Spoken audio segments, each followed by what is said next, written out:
Alléluia. Je ne serai pas long. Je ne serai pas long ce soir. Bonsoir à tous. C'est plein de craintes que je me place devant vous. Eu égard à cette parole, eu égard à la parole redoutable de Dieu. Alors, j'aimerais commencer avec ça. Tout dépend de Dieu, excepté la crainte de Dieu.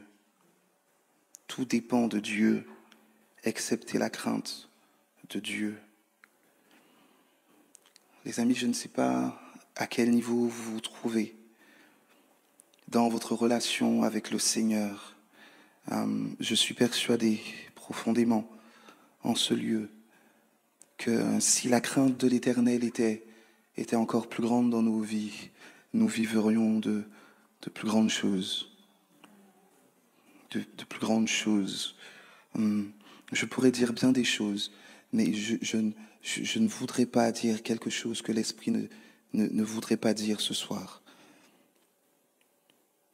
Chercher une définition de la crainte de Dieu. Et la crainte de Dieu est une composante de la foi chrétienne qui consiste à adopter une attitude de respect et de soumission. De respect et de soumission envers Dieu. À avoir confiance en sa sagesse, en sa puissance et en son amour. Respect, soumission, confiance dans sa sagesse, dans sa puissance et dans son amour. J'aimerais vous citer 2 versets de la parole de Dieu qui se trouvent dans le Nouveau Testament. Si vous voulez, ce n'est pas la peine de prendre vos Bibles. J'espère avoir votre attention. La Bible dit dans Actes chapitre 5, premièrement, au verset 1 à 16, pour ceux qui prennent des notes, « Toute l'Église et tous ceux qui apprirent ces faits furent saisis d'une grande crainte. » Toute l'Église et tous ceux qui apprirent ces faits furent saisis d'une grande crainte. Plus loin dans Acte 9, verset 31, il est écrit « L'Église sur toute l'étendue de la Judée, de la Galilée et de la Samarie vivait donc en paix. Elle s'édifiait et marchait dans la crainte du Seigneur, et grâce à l'appui du Saint-Esprit, elle s'accroissait. Amen. » Je le répète à nouveau, tout dépend de Dieu, excepté la crainte de Dieu. Prenez cette fois vos Bibles avec moi, je vais être court, dans Matthieu chapitre 8.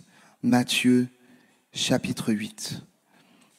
Matthieu chapitre 8, nous lisons à partir du verset 5. La crainte de Dieu, la crainte de Dieu. Seigneur mon Dieu, Jésus, je ne veux pas parler, je ne veux pas prêcher des mots, Seigneur mon Dieu. Rends ta parole vivante maintenant. Rends ta parole vivante maintenant, Jésus, par l'action de ton esprit. Matthieu 8, à partir du verset 5. Il est écrit, alors que Jésus est entré dans Capernaum, un officier romain l'aborda et le supplia en disant, « Seigneur, mon serviteur est couché à la maison, atteint de paralysie et il souffre beaucoup. » Jésus lui dit, « J'irai, je le guérirai. » L'officier répondit, « Seigneur, je ne suis pas digne que tu entres sous mon toit, mais dis seulement un mot et mon serviteur sera guéri. » En effet, moi aussi, je suis un homme soumis à des supérieurs. J'ai des soldats sous mes ordres et je dis à l'un pars et il part. À un autre viens et il vient. Et à mon esclave fais ceci et il le fait. Après l'avoir entendu, Jésus fut dans l'admiration. Et il dit à ceux qui le suivaient, je vous le dis en vérité, même en Israël, je n'ai pas trouvé une aussi grande foi. J'aimerais que nous passions maintenant au verset 13 et 15. Il est écrit, puis Jésus dit à l'officier, va et sois traité conformément à ta foi. Et au moment même, son serviteur fut guéri. Jésus se rendit ensuite à la maison de Pierre. Il vit la belle-mère de celui-ci couchée avec de la fièvre. Il lui toucha la main et la fièvre la quitta. Puis elle se leva et le servit. Amen. Votre attention sur ces derniers mots. Puis elle se leva et le servit. Alléluia. Gloire à Dieu. Je crois que Dieu a comme plan, comme objectif, comme dessein, que dans nos cœurs réside la crainte de Dieu. Je crois que Dieu a comme objectif, comme rêve, comme dessein, que dans nos cœurs réside la crainte de Dieu. L'autorité, la Bible nous dit que toute autorité vient de Dieu. Toute autorité vient de Dieu. Et dans ce passage, nous voyons bien que ce centenier romain étonne Jésus dans sa foi par rapport à la compréhension qu'il a de l'autorité. Et nous pouvons, en tant que chrétiens, avoir une compréhension de ce qu'est l'autorité. Nous pouvons pouvoir donner une définition de l'autorité. Nous pouvons concevoir ce qu'est l'autorité et même ce qu'est l'autorité de Dieu. Mais j'aimerais vous dire ceci. Tout dépend de Dieu, excepté la crainte de Dieu. Tout dépend de Dieu, excepté la crainte de Dieu. Il y a quelque chose d'exceptionnel en ce qui nous concerne. C'est que Dieu a autorité sur la maladie. C'est que Dieu a autorité sur la mort. C'est que Dieu a autorité sur la vie. C'est que Dieu a autorité sur les esprits impurs. Mais il ne fait rien sans notre accord. Je ne sais pas si vous me comprenez. Je suis saisi de crainte parce que je réalise que dans cette histoire, j'aurais pu être à la place de ce centenier romain. J'aurais pu être parmi ceux qui disent à Jésus quoi faire. Cet homme vient voir Jésus croyant que Dieu est capable de faire, croyant que Dieu a toute autorité sur la maladie. Et alors que Jésus lui dit, viens avec moi, je vais rentrer dans ta demeure, cet homme lui dit non. Alors que Jésus lui propose de venir au plus près de lui, cet homme lui dit non. L'histoire que nous voyons du début jusqu'à la fin est une histoire d'amour de Dieu dans un désir d'autorité. On ne pourrait pas opposer dans la relation avec Dieu l'amour et l'autorité. L'amour et l'autorité. On ne peut pas opposer ces choses. Dieu a aimé Adam. Dieu a chéri Adam. Il lui a donné tout ce que Adam avait besoin. Il lui a tout donné. Et il lui a donné aussi un commandement. Il a voulu établir sur lui une autorité. Et tous les soucis, tous les combats et tous les obstacles que nous vivons encore aujourd'hui viennent de ce fait. Du fait que l'autorité et la crainte de Dieu ne sont pas une obligation, mais un choix. Tout vient de là. Tout vient de là. Je ne sais pas si vous avez déjà été saisi de la crainte de Dieu. Il y a des hommes qui, dans la présence de Dieu, ne pouvaient pas rester debout. Je vous le dis sans cinéma, je ne sais pas comment je fais pour rester debout. Je suis saisi d'une crainte respectueuse de Dieu. Parce que je réalise que malgré sa grandeur, il ne fait rien sans moi. Que malgré sa toute-puissance, il ne m'impose rien. Même dans le choix de mes prières, Dieu ne m'impose rien. Je ne sais pas quel effet ça vous fait. Mais j'aimerais vous dire ceci. Reconnaître l'autorité de Dieu sur sa vie, c'est rétablir le plan de Dieu dans sa vie. Jésus. Reconnaître l'autorité de Dieu sur sa vie, c'est rétablir son plan dans sa vie. Il y a un élément fort dans l'histoire de Jésus en tant que premier homme. Il est venu nous montrer à quel point il était nécessaire pour nous de choisir l'autorité de Dieu. L'autorité par la crainte respectueuse de Dieu. La crainte, c'est du respect, c'est de la soumission. La crainte, c'est de l'amour, c'est de la foi, c'est de l'espérance. Écoutez-moi, quand Adam a été tenté, il avait le choix de résister.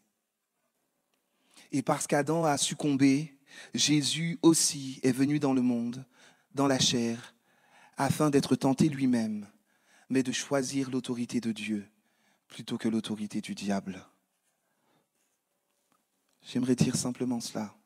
Ce que je crains a autorité sur ma vie. Ce que je crains a autorité sur ma vie. Il est arrivé dans l'histoire de l'humanité que l'homme ait eu plus peur du diable que de Dieu. Seigneur mon Dieu.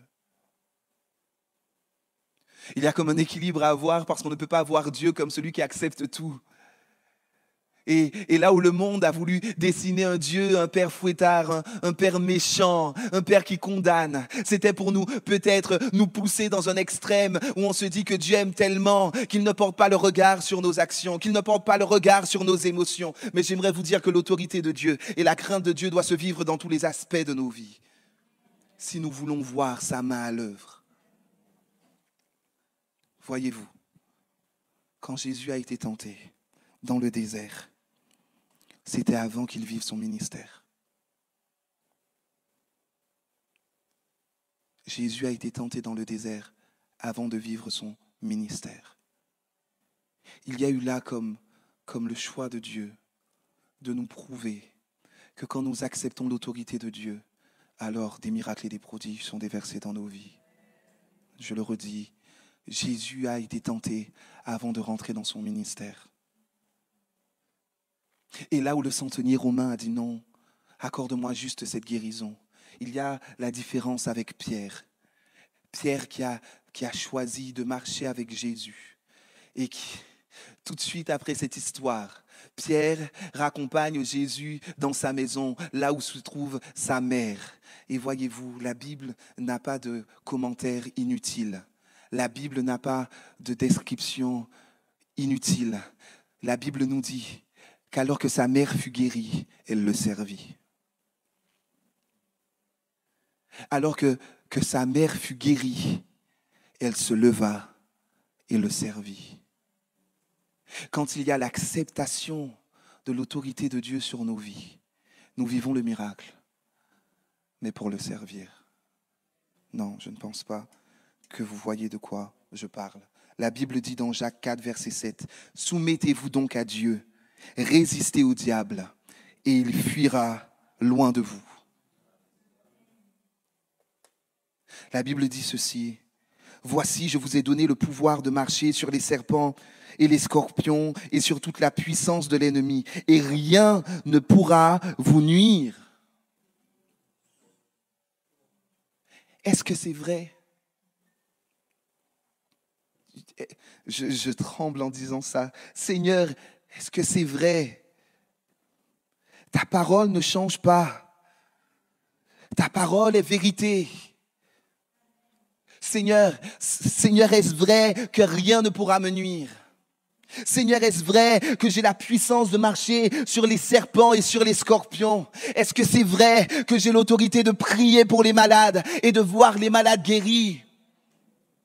Si c'est vrai, ce n'est que le résultat de la crainte de Dieu. Ce n'est même pas le résultat de la foi, c'est le résultat de la crainte de Dieu.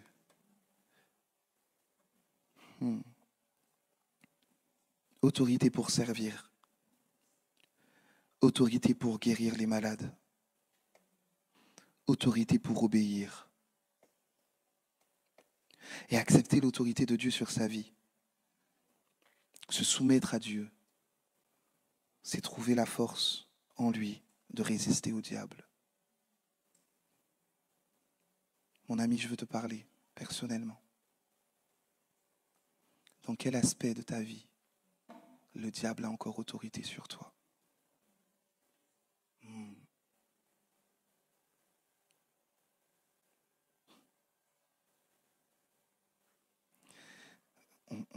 On trouve des démons dans l'Église. Est-ce que vous comprenez ça? Au sein même de la présence de Dieu, il peut y avoir des choses complètement contraires à lui. Parce que dans des aspects de nos vies, le diable a encore autorité.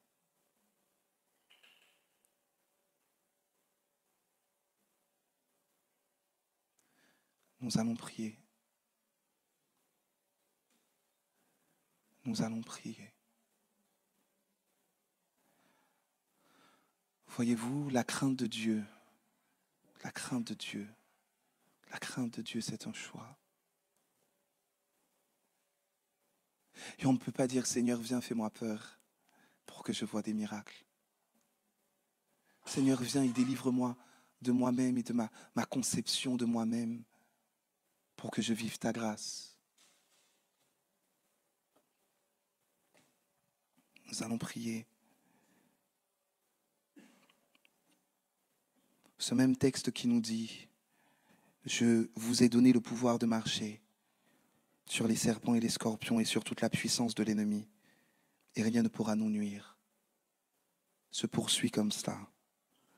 Cependant, ne vous réjouissez pas de ce que les esprits vous sont soumis, mais réjouissez-vous de ce que vos noms sont inscrits dans les cieux. Alléluia. Et c'est là où le plan de Dieu est rétabli.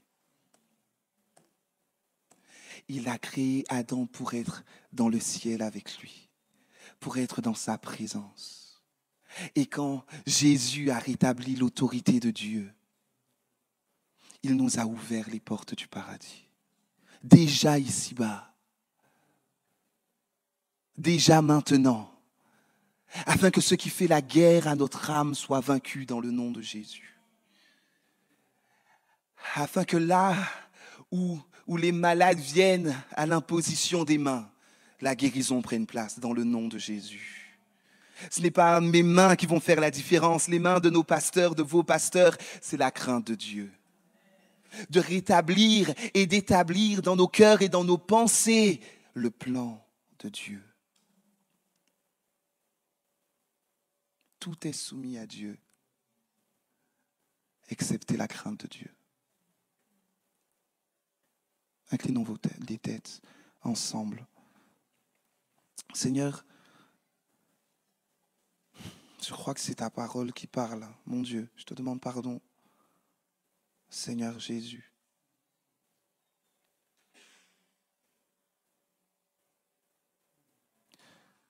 Ce n'est pas une parole raisonnée. C'est une parole de foi. Jésus.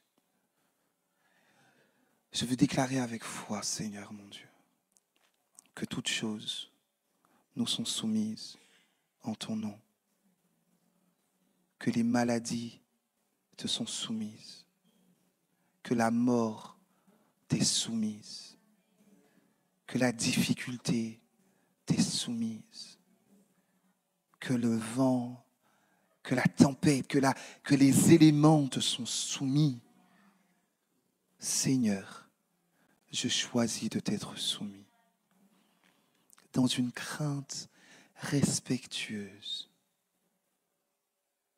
Je veux te craindre, Seigneur mon Dieu, pour croire que quand je te demande, tu me donnes. Je veux te craindre pour croire que quand tu dis, ta main l'accomplit, Seigneur mon Dieu. Fais grandir en moi la crainte, afin que la foi puisse accomplir ses effets.